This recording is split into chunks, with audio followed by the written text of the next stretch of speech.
My question is the blogs. One out of three are users of blog. Did you ever ask what kind of blog they use? Was it Multiply, Friendster? In the total urban results, Yes. regardless of geographic area, Friendster topped the list at 90%. 90%. Of all surveyed, mentioning it as their main social networking site. If you go down by geographic area, other networking sites come up, like Facebook, Multiply, etc. And they all use blogs there, the content, for the content. That's another significant finding of the study. Okay. Filipino online users are not just lurkers or voyeurs, they're actually active content providers, meaning yes. they write their own blogs, they post comments, they rant and rave.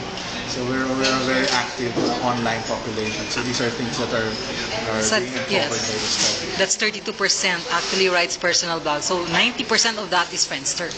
On a You total think? Philippines Yes. Perspective. Very strong. Next to that, would you know? Next to that,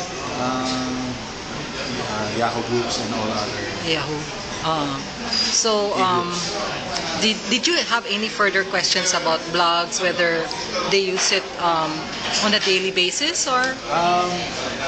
In terms of habits, if they're at home, they access the net at least 5 times a week, almost every day. And they spend about 2 hours each time. If Yes. they're using it on an internet cafe, they probably visit the internet cafe about 3 times a week. Oh, okay. On the average, and spend about, say, 2 hours every time they're in the internet cafe. And part of their itinerary or their set of activities includes reading, posting. Did you ask what kind of categories they would read on content? Is it current news, opinions, fashion? That one I'm not too familiar with because it wasn't part of the presentation. It was not part. But Okay. I'm sure it's in the data. It's in the data too. It's there. Anyway, thank you so much, Sure, Jay. no problem.